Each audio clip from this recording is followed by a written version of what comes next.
Good afternoon, students and parents of class of 2031. I am showing your classwork for today, Wednesday, September 23rd. We start with our reading comprehension and grammar skills. Today, we focused on our grammar skills. We learned first about the subject of a sentence. The subject of a sentence is who or what the sentence is about. It's always a person, a place, or a thing. And you always find it at the beginning of the sentence, somewhere around the beginning. We had our whiteboards or our papers to practice it. It is oh so important that they show what they know. So please, ladies and gentlemen, if you haven't already, it's much easier if they have a whiteboard that they can show so that they understand the work. If you can get that for them as soon as possible. The other grammar skill that they needed to understand were the proper way to start and to end a letter. We don't much write letters anymore, except maybe their Dear Santa letters, as I told them, but they need to know the greeting and the closing of a letter, which basically was just the beginning of it always starts with a capital, whether that's dear or some other way. And then there's a comma after the person that they are writing to. Same way for the closing. If it's yours truly or sincerely, it starts with a capital. And after the last word, a comma. That's all they needed. And then they got their classwork. It looked like this. And all they had to do, they got those purple boxes.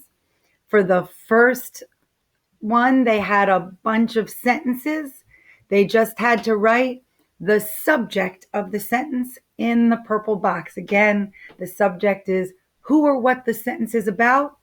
It always comes right before the verb in the beginning of the sentence, and it's a person, place, or thing that the sentence is about.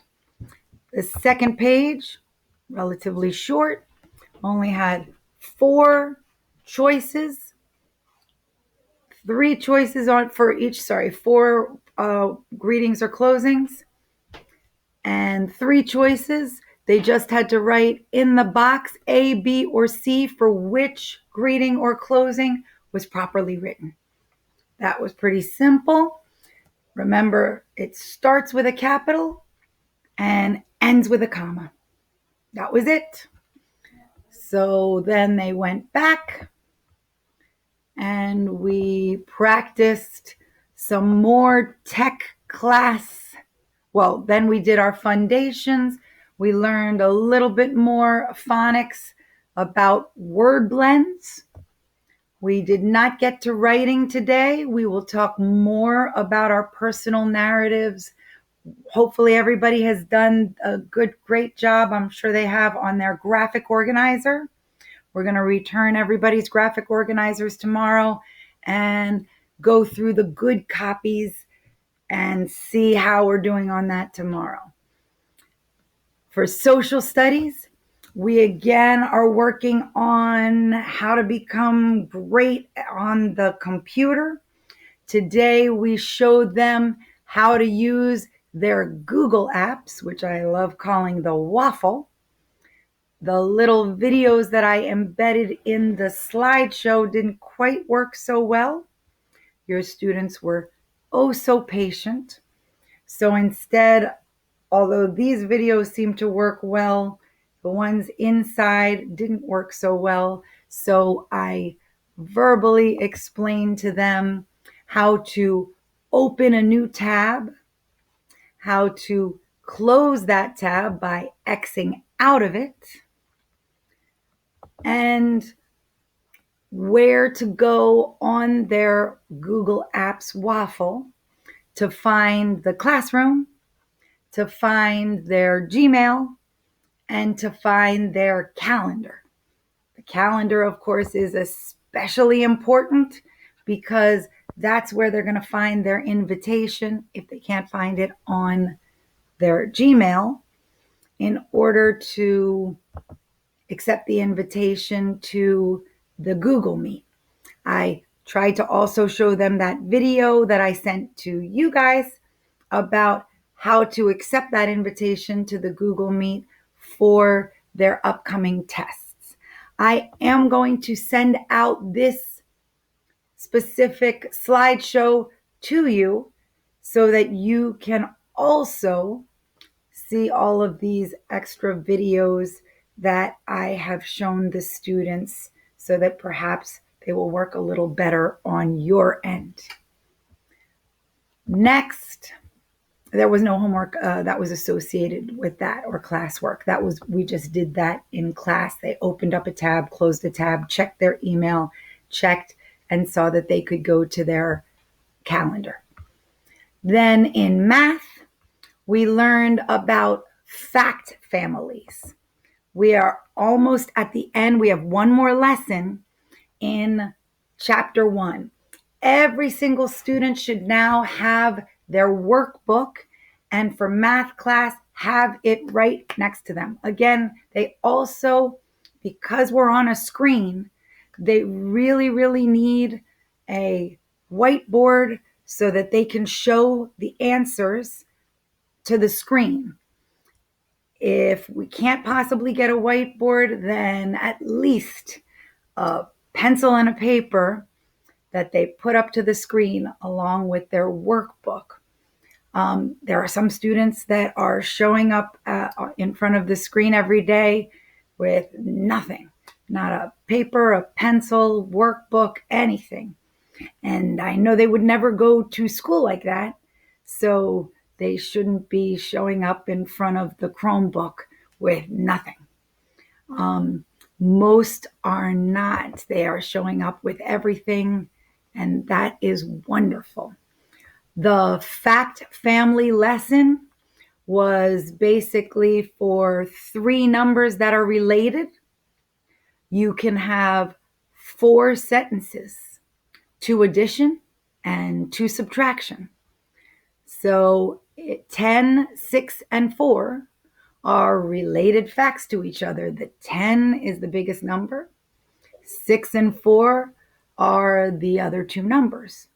So the 2 addition sentences you can get are 6 plus 4 equals 10, or 4 plus 6 equals 10. The 2 subtraction sentences you can get out of it, 10 minus 4 equals 6. Switch around those subtraction, 10 minus 6 equals 4. That's your fact family. So we practice that with the whiteboards, with a couple of the independent questions that came in the workbook after it.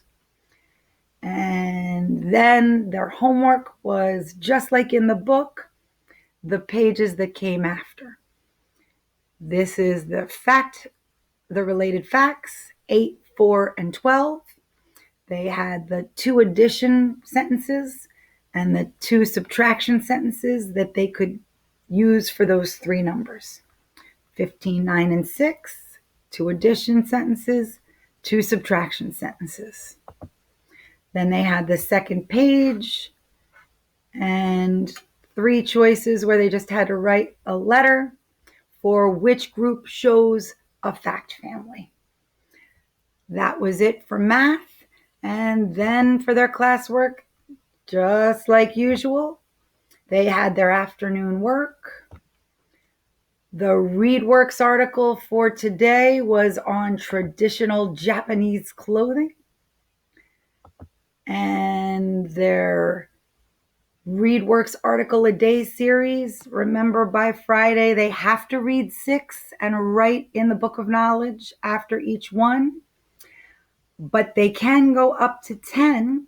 Some students have already before Wednesday read all 10 articles. Amazing. Some have not yet logged on to ReadWorks to read even one. So we've got to make sure we have everybody doing their afternoon work. Then after that, we log on to the other sites that are available to us, just like every day. I have them down here. If it lets me scroll without moving it. Nope, it didn't. So just like usual, I have a video that is available to you. Again, if you still haven't seen it, 20 minutes on read theory. Make sure you don't push that Google button, but you log in with your username and your Coal Manor 2031, and you make sure for Khan Academy you log in with your specific username and Coal Manor 2031. For your IXL, you log in with your first initial, last initial, your student ID, and your 4-digit family census number. I did post on the stream the update on this week's usage, last week actually, for IXL.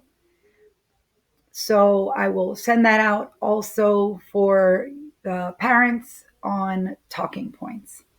That is it for today's classwork. Thank you.